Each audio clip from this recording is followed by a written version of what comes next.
Sa Divisoria na puntahan ng mga murang panregalo kasabay ng buhos ng mga mamimili ang pagdami ng mga kalat na basura. May ulat on the spot si Lia Manyalak del Castillo. Lia?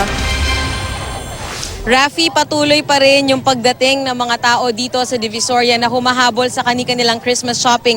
Ipapakita ko sa inyo ngayon, halos parit-parito yung mga tao dito. Siksikan na ang sitwasyon dito sa Divisoria dahil nga sa dami ng mga humahabol sa kanilang Christmas shopping ngayong bisperas ng Pasko.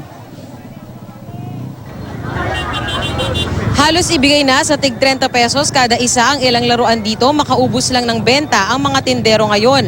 Inuubos na lang daw kasi nila ang mga paninda dahil inaasahang hanggang bukas na lang ang ganitong dagsa ng mga tao rito. Kasabay ng pagdami ng mga mamimili ang santambak din ng mga basurang plastik na nagkalat. Ang ilang basura nga halos katabi na ang mga tinitinda ng mga prutas. Maaga rin na nanita kanina ang mga pulis sa mga lumalampas naman sa linya ng mga tindero-tindera. Pero dahil malabo na yung orange na linya na inilagay dati, hindi maiwasang lumampas na ang mga tindero at tindera. Gumigit na rin daw sila dahil kailangang sumabay sila sa kanilang mga kakompetensya. Bukod sa mga sinisitang lumalagpas sa linya, patuloy rin ang pag-iikot ng mga pulis para magmanman at matiyak na walang mga madudukutan.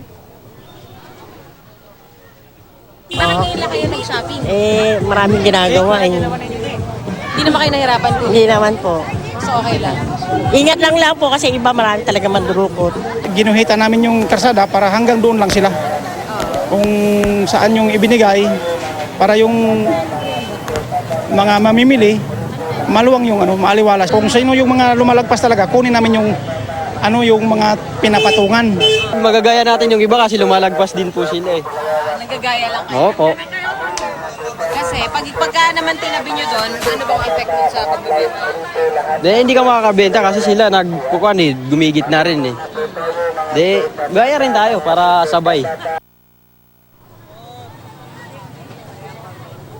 Bukod doon sa mga tinda na gumigit na sa kalsada at doon sa mga tao na parit-parito na dito sa Divisoria, kaagaw din sa espasyo sa kalsada, syempre yung mga sasakyan na dala-dala rin ng ilan sa mga mamimili. Kaya para doon sa mga humahabol pa dito sa Divisoria, mas mabuti po na wag na lang magdala ng sasakyan o kung magdadala ng sasakyan, ipark yan sa medyo malayo. Yun nga lang, medyo malayo-layo rin yung inyong lalakarin, Rafi.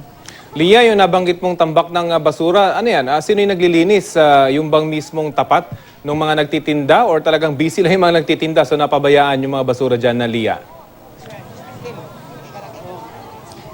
Actually, Rafi, yung basura dito, kahit saan makikita mo. Kung pwede kong ipakita yung iba, marami nandun sa kalsada, mga plastic na nakakalat sa kalsada. Halos katapat din nga nung mga tindahan dito. Yung iba, mga overnight na basura pa yan mula doon sa night market kagabi. Meron tayong nakita kanina nung dumating tayo dito ng mga nagwalis kaninang umaga, pero wala na ngayon yung mga nagwawalis. Kung kaya't patuloy na natatambak yung mga basura rito, Rafi. Pero Lia, antindi dyan lang sa likuran mo talagang napakaraming taong nagsisiksikan para makapabili ng kanilang mga pamasko. Maraming salamat sa iyo, Lia Manyalak del Castillo.